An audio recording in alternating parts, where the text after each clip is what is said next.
and I am your African history teacher, Professor Hicks.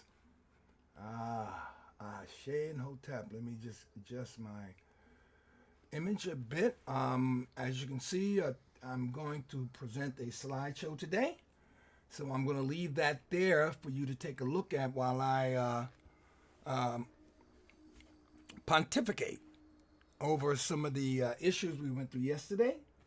But before we go on, I'd like to address one of my viewers. I'm not sure if that person's a subscriber, but as I've always promised that I'll normally take one. I really don't respond to viewers. I'll be honest with you, I don't.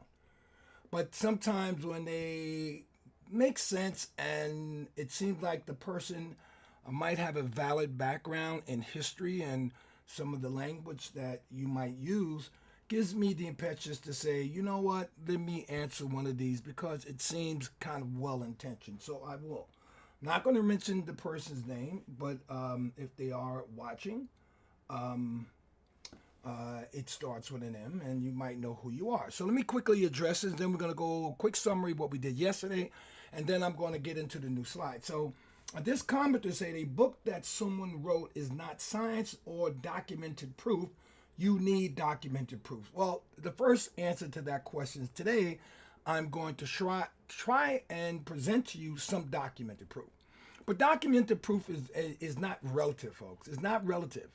It's very, it's not an abstraction. Documented proof is facts. It's evidence. You can show it. It's sometimes in material. It could be orally, or it could be in a presentation. For documented proof in this particular subject, sir, I have to direct you to purchase the book. And I think I showed it yesterday. This is the book. Inside this book are not just documented proofs, but there are footnotes from some of the greatest archaeologists. There are footnotes and bibliographies from and peer-reviewed articles as well. So I cannot present all the documented proof in this short time here, and I wouldn't anyway, because I've also asked many of you to purchase the book. And I would think a person like you who has responded would really benefit from purchasing the book so that you may be able to see the documented evidence. But I cannot, sir, put my book up to the screen and show you all the bibs and all the footnotes and all the documented evidence, because after every page, Dr. Imhotep was very conscious of making sure that he gave a lot of documentation. Now, he went on to say, Dr. Imhotep, that is, he went on to say that chapter 2 of this book is corroborating evidence. Corroborating, meaning that different evidence from different people, from different sources, libraries, journal articles, books, those are not documented evidence. Okay, those are what we would call collaborating together or corroborating evidence to come to a conclusion. Let's not get too far. None of us lived in this period. Like all history, you have to bring it together using proofs, evidence, and so forth to come to a conclusion. But no one lived in this period, so you have to have your own volition to whether you want to believe this or not. And if that is an issue, then obviously history is not a subject that you're really interested in. I will go on to say that this person mentioned that I had mentioned historian Edwin Morgan. Now, I should mention that there might have been a slip-up on my part because I'm also doing some research on early colonial history, because I'm going to be presenting a slideshow on that as well. So maybe I slipped Edwin Morgan in as a, what do they call it, a Freudian slip. Maybe it was a Freudian slip, but still he's glad to know that you know him, that he is a great historian. Also, you mentioned Ivan van Sertima, and which I didn't, and you mentioned him as proof. But sir, as I said to you in your message, you can't dispute or debunk books and then use authors and books as proof. You have to pick one or the other. All right, and I think I made that clear in my message. Finally, You said, but no genuine artifacts have been found. That is truly, that kind of reveals to me that you're not doing really good research, or this might be a passing subject. Sir, the evidence I'm about to show you, and much evidence that abounds everywhere, this subject, you should know, has already been laid to rest by most 20th century scholars.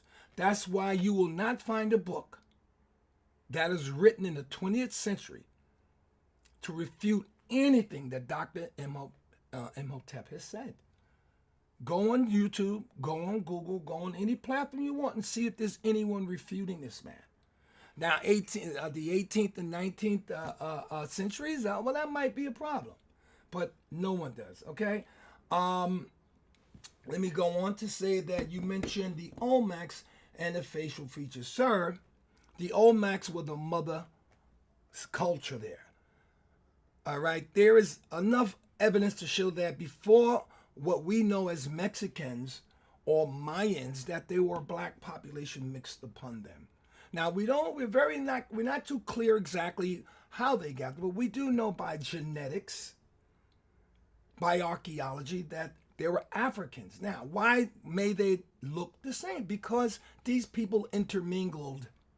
How do you think dark skin became a part of anyone on the planet? Unless they were born in Africa, and everyone wasn't born in Africa. But as you know, when you go around the world or in your community, anywhere, you see dark skin. That is a quick, if not a telling phenotype that can lend to anyone with logical thinking that there must be some African something in their family. So when you see a Native American that looks like an African, believe me, the Africans were on the planet first. And maybe those folks intermingled, had intercourse, got married, and produced what you say is a variation.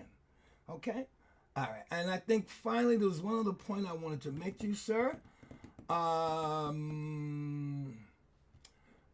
Then you go on, I think, to kind of contradict yourself in saying that the scientific consensus that the ancestors of Native Americans were the first humans to inhabit the Americas. Well, yes, that's proving my point. So, not sure. I just wanted to be, what can I say, respond like a scholar that I am, and refuting some of your points point by point.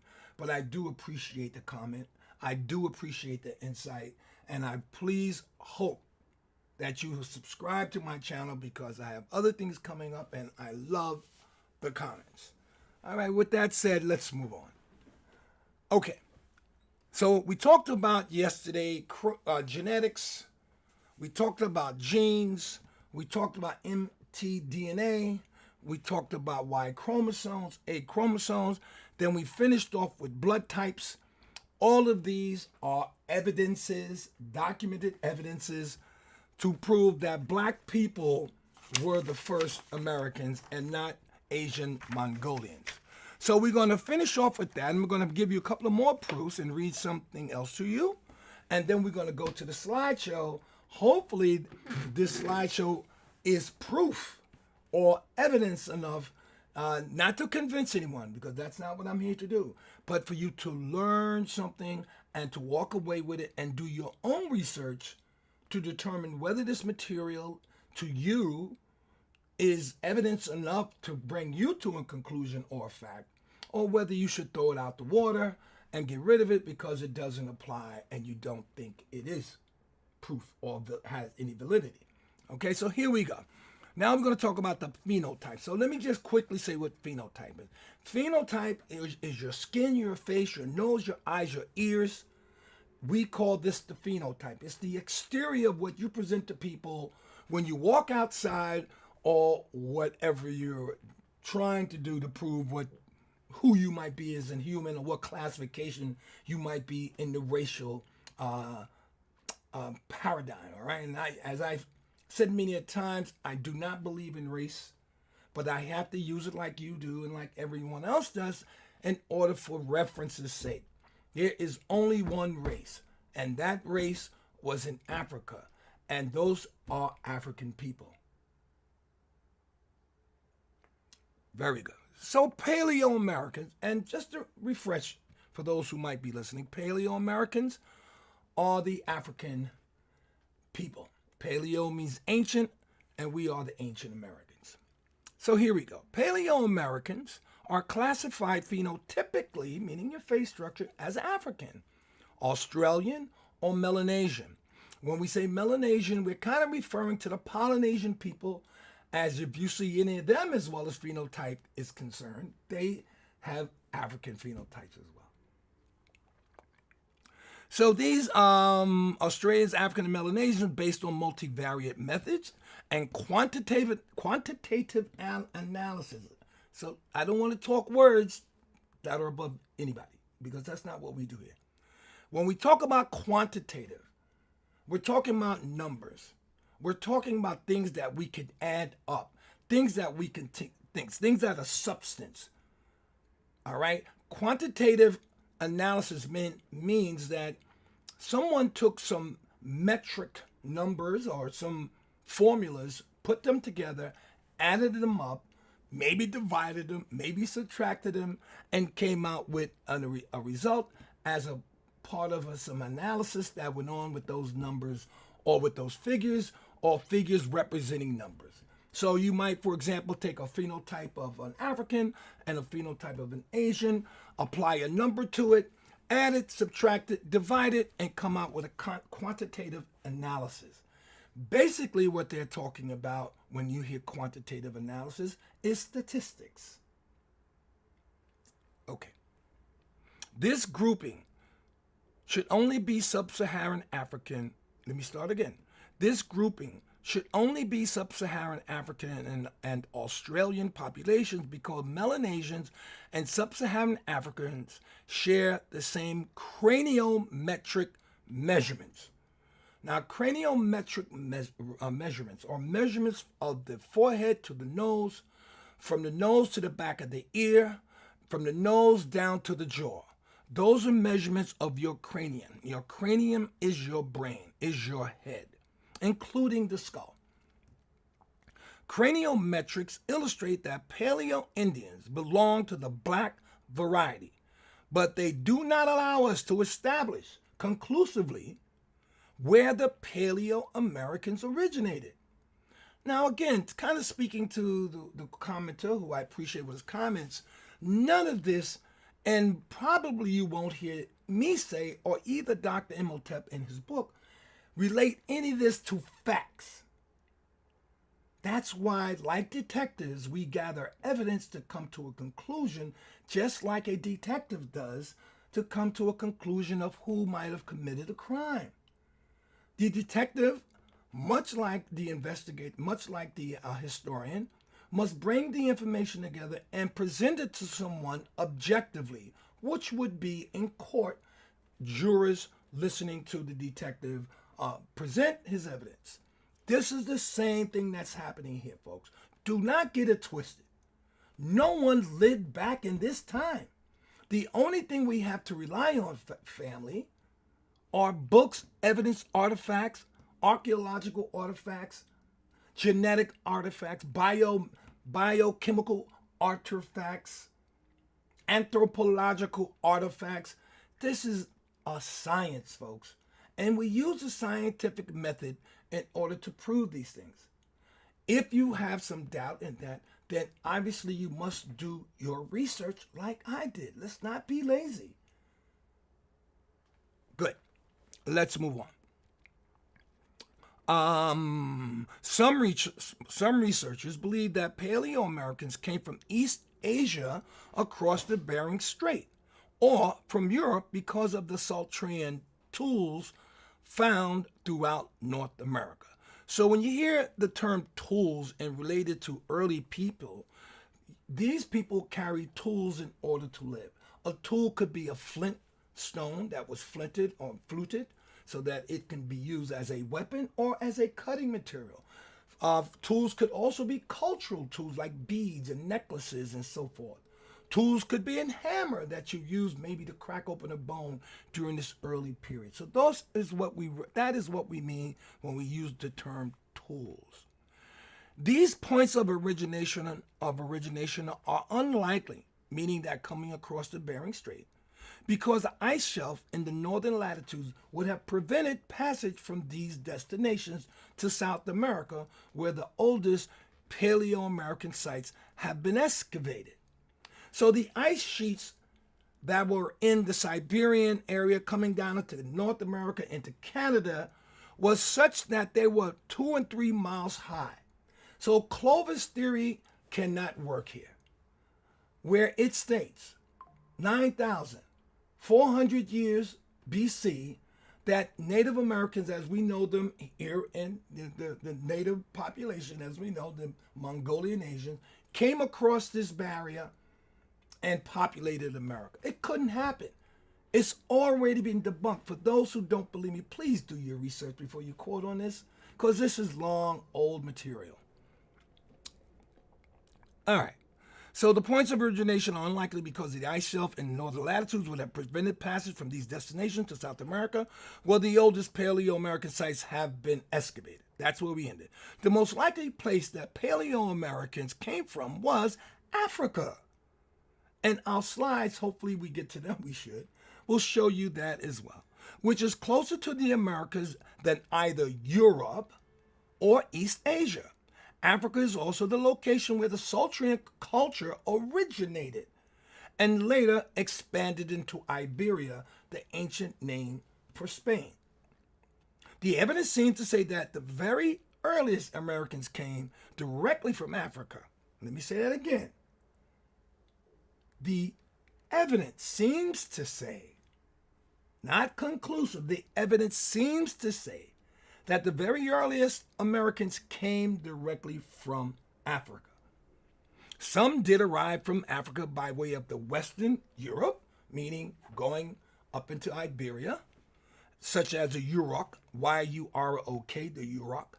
And yes, some Africans eventually may have come from China, because as you know, China was populated first, Asia entirely, with African people. Or some of these Africans may have ventured to the Americas by way of present-day Alaska. Our ancestors those folks will be known today as Eskimos, who have said in their early writings that their ancestors came from the East. However, they were not the first Americans. Chinese, Mongolian, and Asians were not the first Americans. They would have had to cross from Asia about 115 years before present, when the Bering Sea froze to a point where 1 to 2 mile high glaciers eventually formed, which made it impossible to cross. In July of 2012, journalist Simon Moya Smith interviewed David Reich, professor of genetics at Harvard University. Now here is proof, not evidence. You can go to this proof, look it up yourself. It's well documented who these people were, and find the evidence there. And here's what Professor Reich said. We all know the Bering Strait theory as just that, a theory. When did scientists elevate it to a fact? Is it a fact? No, he said. I don't think it is considered a fact. I think that it's a hypothesis about history, but no, it is not a fact.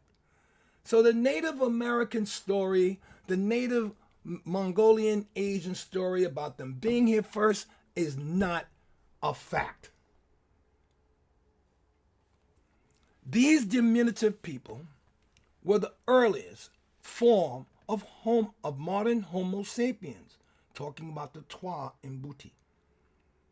Going back in time over 350 years in Africa, and possibly 150,000 years in Europe in the form of Grimaldi man, who was also known as Aurignacian, meaning he came with culture and he came to America, the Grimaldi man, with culture already established, not being made evolutionary-wise, meaning step by step. No, Grimaldi man came into America, came into Europe with cultural tools already formed and made.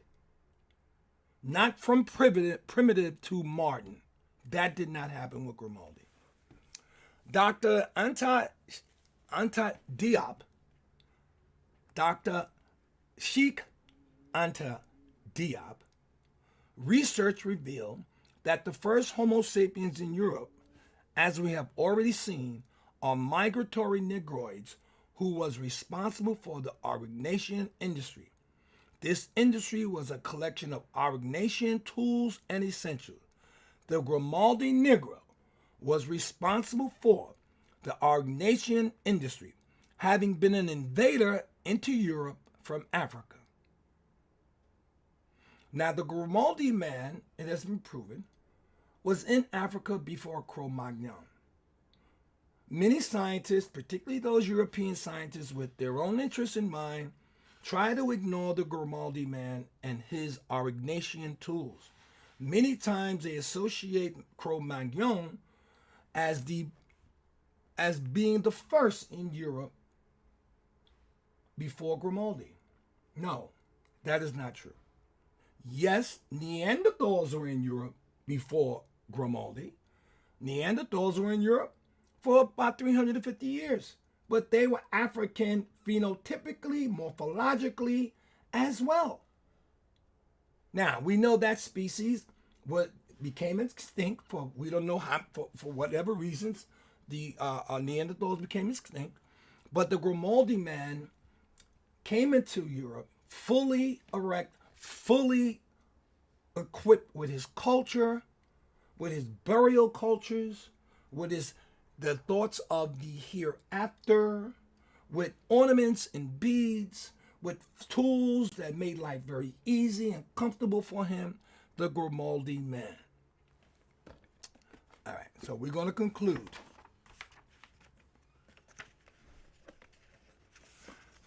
And finally, therefore, the scientific case has been made. There is no difference between the Aurignacian race and the Grimaldi race. They were both black Africans. And the first Homo sapien in Europe as well.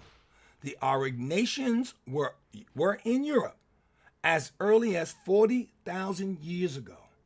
Knowing that both of these names refer to the same group, we can now probably say that if the Grimaldi were diminutive or short stature, they were the Aurignacian. Another term would be Twa Mbuti, Khoi San, Khoi Khoi, and eventually those members that we found at the bottom of Tierra del Fuego in South Africa or South America. All right, that is done. And let's move on to our slideshow, folks. Let me take a little sip here, get my throat back. Very good. All right. So I'm going to be reading the slides as they are and making comments, but not too comments. I want you to enjoy them. Ancient America. The Paleo-Americans were the Twa Mbuti, Khoi San of Central and Southern Africa. From Alaska, they came into North America to Tierra del Fuego in South America. This is an image of Tierra del Fuego, excuse my Spanish, in South America. Of course, this means the land of fire.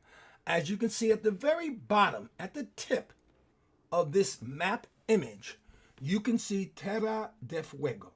This is where these people were found by British adventurers, and I think I could be wrong, in the late 18th century. This is where these people were. They're diminutive. They spoke a separate language because, of course, being out of Africa for so long, generation after generations, you lose much of your language, and your language begins to create itself, just like we do in America with slang. All right, none of us speak the old English language there where they spoke using ye and they, and no one speaks that anymore. That's what the original people came here and spoke like. But now, because we are generations far from England and Britain, for those who are here from there.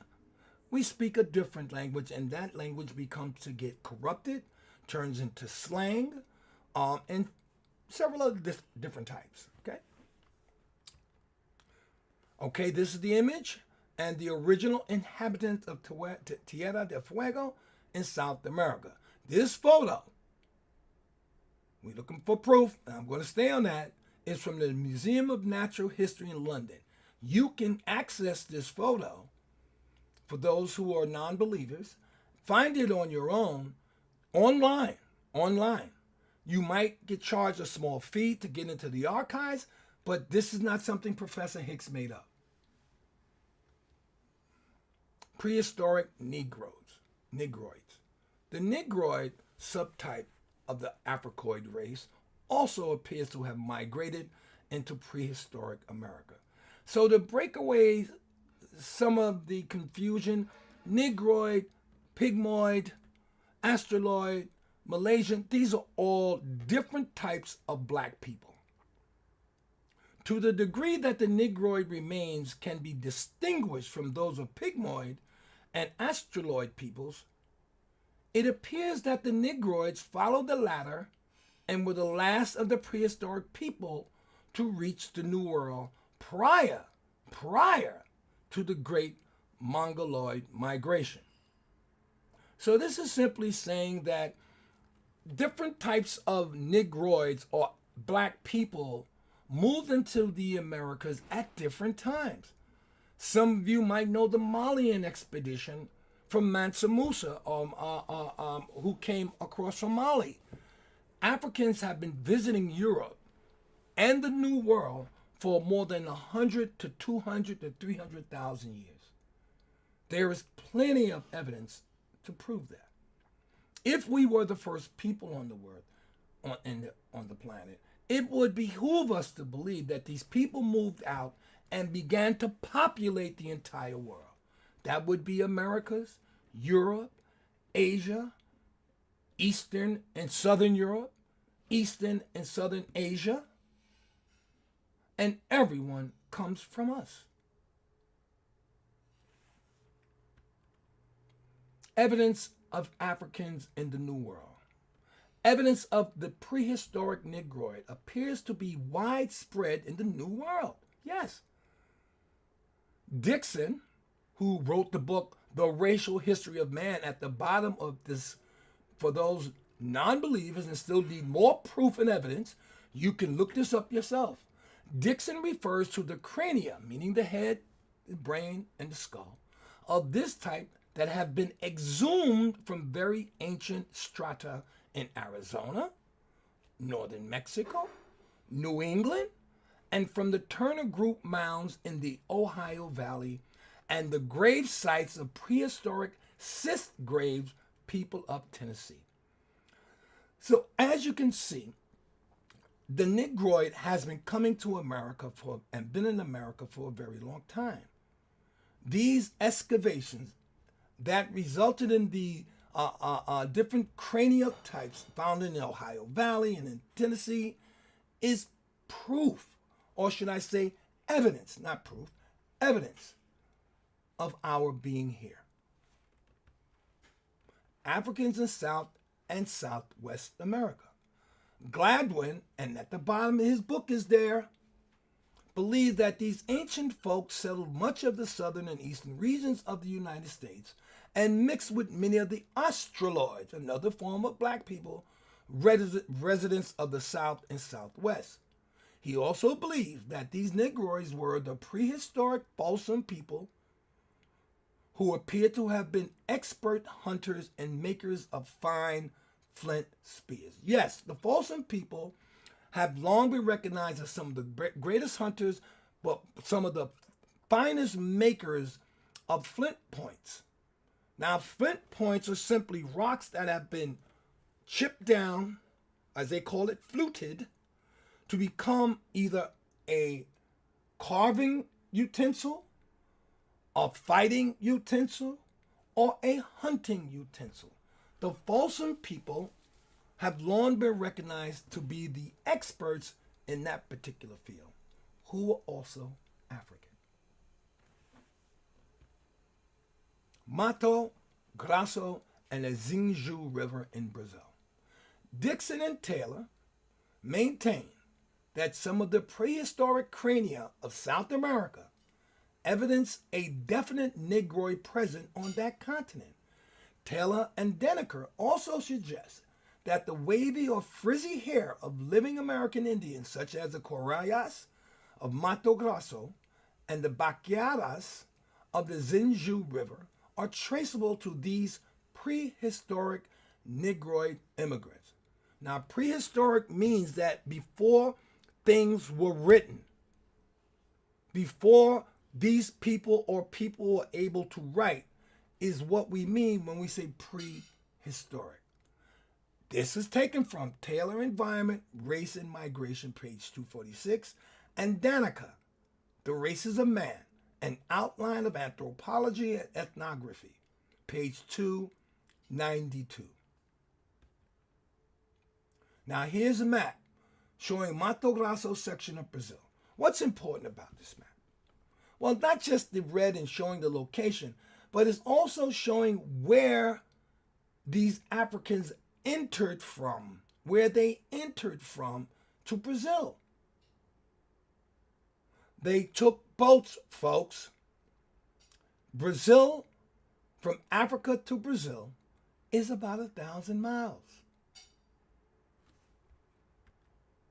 Now, this is for the young man, M, who said that there is no proof, there was no evidence, there was no archaeological. This is it. On the left, you have Naia. Naia. On the right, you have Luzia. And in the middle is an impression of the first European. Naia is from South America. I'll read. One of the oldest Paleo-American ancestors date back approximately 11,500 years before present at an archaeological site in Lagoa Santa, Brazil. A female Paleo-American's remains were uncovered in 1975, being one of the oldest ancient Americans identified. She is called Luzia. She is on your right, young man.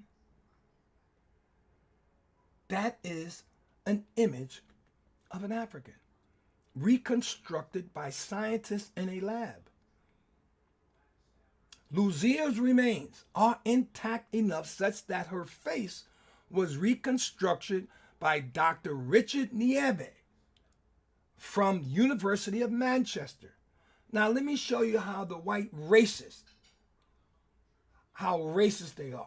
Since this picture or this image is pretty old, and it's been so well documented that they really don't care. But guess what happened to Dr. Nieve's laboratory? His laboratory was burnt down much after, or not long after him presenting this material somewhere in the 1980s. Yes, they burnt down the entire laboratory. But the images and stuff were already made, so it was too late. Just like when you go to Egypt and Africa, you see the nose broken off all the statues, attempting to deny African presence and replace it with European presence. But this is Luzia and Naia. These are faces from America, and the one in the middle is European. Cro-Magnon, who evolved from the Grimaldi. Take a look. Do the research. This is another image from Costa Rica. Blacks who were in Costa Rica. Look at the hair. Look at the nose. But more important, look at the epicantral eyes. Chinese didn't give us that. We gave that to them. Now, here's the Zhu River, the Xingu River. It's a major river, and it's being pointed out here. I'm not going to get into too much map stuff, but this is the entry point of Africans who entered Brazil. And it is a long river that takes you deep into the bush of Brazil, where we find the artifacts of the first Americans, Africans. Here's a more close-up picture of Luzia. Left is the reconstitution of Luzia, America's most ancient inhabitant who remains were found. The skeleton is 12,000 years old. Forgive me for yelling. Right is Ampunia. Now this gentleman was 10,000 years old. Both were short in stature like the Twa and Booty. Look at that face. I know a couple of brothers in the South Bronx who look just like Ampunia. And I know a couple of sisters that look like Luzia. This is your facts. These things you can look up on your own. You don't have to comment and tell me I'm right or wrong. Do your own research. And that is the end of the slide. So I'm going to end it right here. I think I've made my case for at least as it relates to evidence and proofs. I will hope to see you folks again and very, very soon. I probably won't be broadcasting again until Monday, but if I do happen to come on tomorrow, I will make that known early. So for those who want to, tap in, I'll be happy to see you. And please comment, please subscribe, please subscribe. This information is really important, and we're going to be tackling it some more. There's another batch of slides that will also lend evidence to the fact, or should I say conclusion. I'm kind of playing, I don't want to say fact. To the conclusion that the Paleo-Americans, African people, black people were the first Americans. And with that I say, Ashe.